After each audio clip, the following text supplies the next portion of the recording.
there is a lot of very ill-informed tech conversation about art, but there's also a lot of very informed art conversation about tech. So I really feel like you want to like take things seriously and critically, which means that you also have to like go in and think about things in a nuanced way.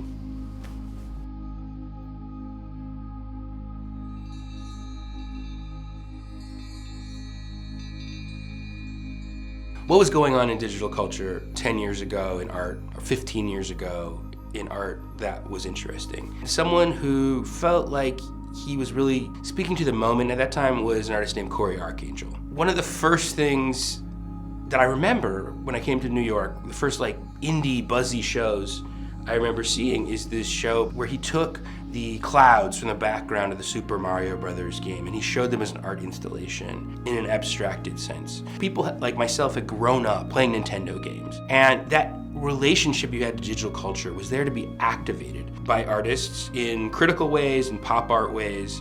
Almost all of his works of art about digital culture are jokes about digital folk art stuff, just phenomenon that you encounter online, but that have a lot of traction. Spontaneously mimic the forms of very avant-garde or experimental art. He has a very famous series of Photoshop gradient paintings, where there are these very complex, detailed abstractions that he made by clicking a single point in the Photoshop color tool. In an interview he did for a book about 7 years ago, he has something he calls the Finnish teenager paradox or problem, where he says like some Finnish teenager is doing something that is maybe as cool as the things that I or other artists in the galleries are doing. So what is the role of art in a situation like that? Just spontaneously, there's like people messing around with digital culture, but isn't like surrounded by the same kind of information or the mode of operation and the way of thinking that artists of the kind who study at art school bring to bear. Is it doing something totally separate? And it was about the same time that the Black Lives Matter protests first came on the stage in Ferguson. That moment of around Ferguson was the first time I really sensed that culture, there was really a new kind of structure of feeling. Like that the way people were processing this moment through images and cultures had changed, because it was so clear to everybody looking in at those protests that meme culture was making a serious political contribution to those events. Trevor Paglen, he is working on the edge of the questions of surveillance and politics in a way that actuates itself only in relationship to the public. What he was doing, his project as an artist, like, almost didn't read like art. You know, he studied geography with Ruth Wilson Gilmore. He was doing these projects where he went into the desert, took photos with a telephoto lens of black sites that were almost like abstractions. And all this seemed like on the edge of kind of some out there conspiracy culture or left-wing activist practice. It felt like an alien object in the art gallery. It's an interesting thing and a positive thing that this kind of material finds its home in art. But I don't know that it's quite a comfortable home. If I had to name the two most important recent Trevor Paglen works of art, I mean, there's one where he took a photo of the NSA headquarters. I'm not gonna say it's not an aesthetic photo, because it is. It has a certain kind of spookiness to it. That's part of what makes it a good photo, but it's an inscrutable photo.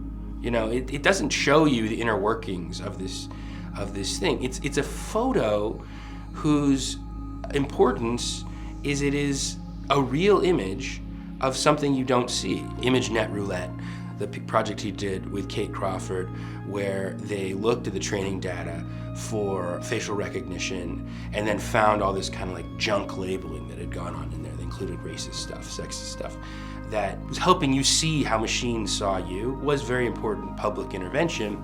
The 2010s really were the decade of social media. The way that Crawford and Paglen took this project they were doing about machine vision, the way it really circulated was as an app where people could take a selfie of themselves and then see what was in the data, how the machine processed them, and then those images circulating on social media became the vehicle for the conversation to happen, to make people look again at this data set, and for people to think a little bit about the world of artificial intelligence and surveillance that was emerging. It's a really disorienting moment because there's so much hype around AI. I was reading a study recently where people did like side-by-side comparisons of AI-generated art and painting, and then were kind of gloating because like people would tend to prefer the AI-generated one, you know, in a controlled